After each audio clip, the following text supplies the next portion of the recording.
इसलिए आप सब लोग का बहुत बहुत धन्यवाद, और साथ में आप लोगों के माँ बाप को भी जो आपको इतना संस्कार सिखा के भेजे आप लोग।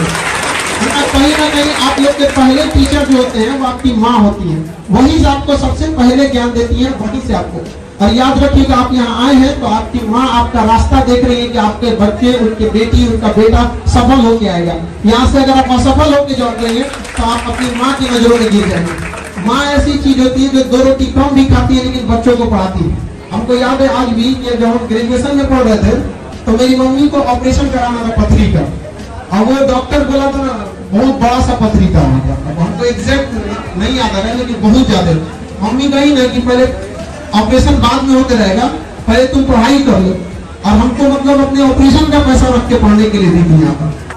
तो हम बहुत टेंशन में थे। क्लास 9th में एक समय ऐसा आया था ना कि मतलब डिप्रेशन, एक 9th के लड़का को डिप्रेशन पता भी नहीं रहता, बट मेरे दादाजी जो थे वो टीचर थे।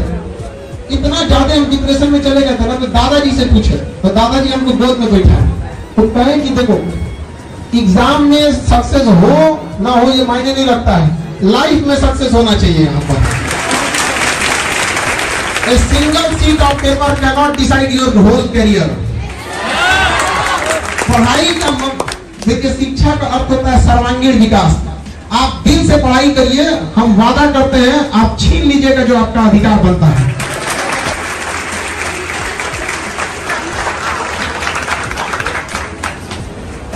इसके बाद हमारे डीआईजी सर को सम्मानित करेंगे। हमारे डीआईजी परवेज अख्तर सर के लिए जोरदार ताली। एक बार परवेज अख्तर सर के लिए जोरदार ताली।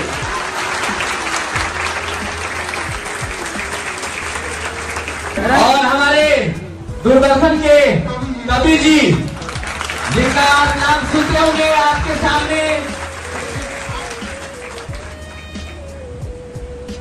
सर बहुत बड़े मोटिवेशन हम सब के लिए। आपको पता होना चाहिए, आपको बता दें आपकी जानकारी के लिए, सर दिव्यांग होने के बावजूद पैर से सर को चलने में बहुत दिक्कत होता है। वहाँ पे हम क्या कहें, सर का आर्टिफिशियल पैर है और 5वें तल्ले पे चल गए। हम कहेंगे विद्यार्थी होना है तो इनका क्या कहना था पता है? इनका कहना था कि हम सर के बल चल चलेंगे, पैर तो अभी है हमारे पास। तो ये जज्बा, इस जुनून के लिए हम सबको बहुत बहुत आभारी हैं। जोरदार तालियों के साथ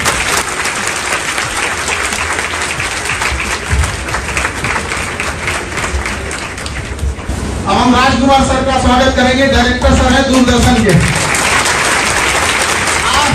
आज के समय में भी जो अपनी गरिमा बना के रखा है जो चैनल, उसका हम बहुत बहुत आभारी हैं कि इस दौर में भी इन्होंने अपनी गरिमा को बना के रखा है। वरना इस टीआरपी के दौर में लोग क्या कहना कर दिए जिसका कोई हद नहीं। आप पढ़े लिखे लोग हैं, टीवी तो देखते होंगे यहाँ पर। तो बहुत बहुत आपका धन्यवाद, आप यहाँ आए।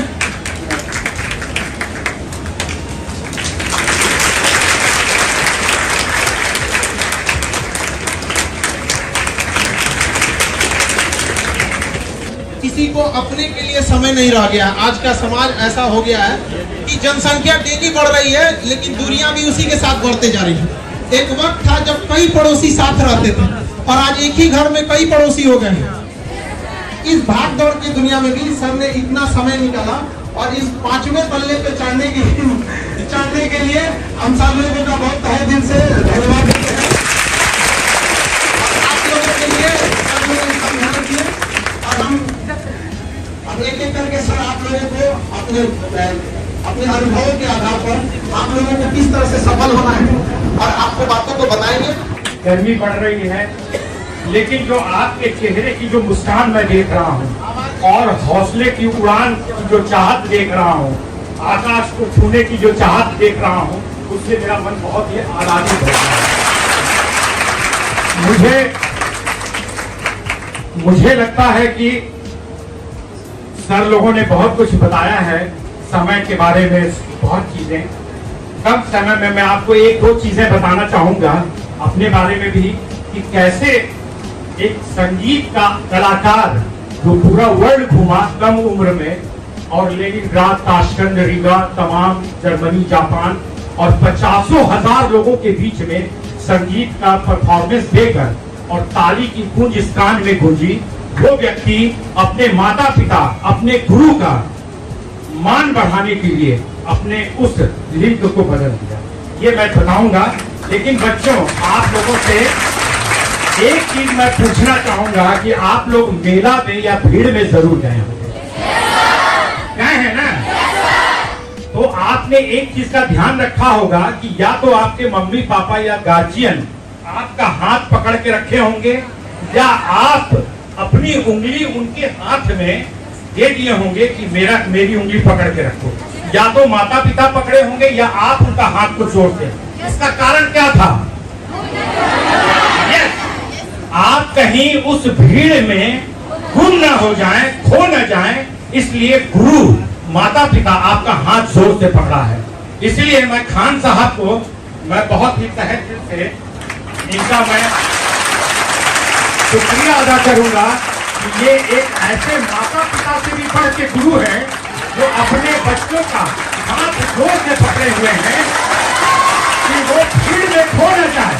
तो ऐसे गुरु को चालू करता हूं और जोरदार तालियां बजाइए।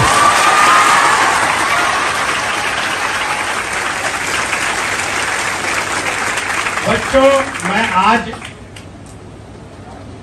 एसपी साहब बैठे हैं, तमाम लोगों ने अपने अनुभव शेयर किए।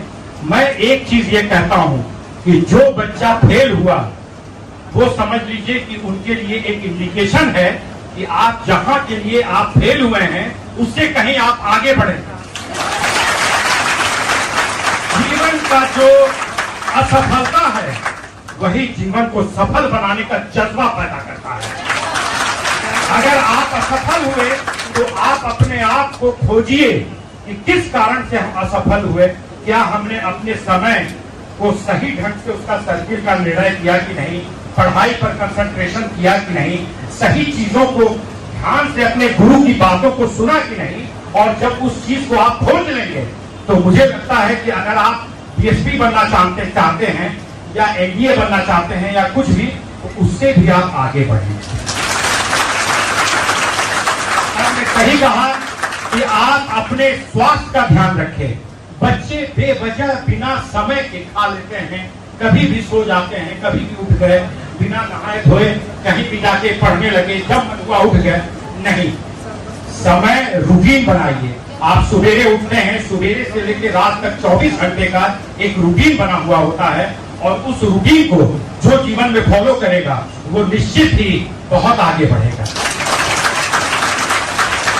इसमें कोई दो मत नहीं कि आईएएस, आईपीएस और यूपीएससी का ठप्पा हर व्यक्ति लगवाना चाहता है। इसमें कोई दो मत नहीं, मैं मानता हूं इसको, क्योंकि हर आदमी चाहता है उसके माता पिता किसी पद पर हो, वो चाहते हैं कि मेरा बच्चा यूपीएससी का अगर ठप्पा लग जाता, आईएएस आईपीएस बन जाता, तो मेरा जीवन 7 पीढ़ी तर जाता।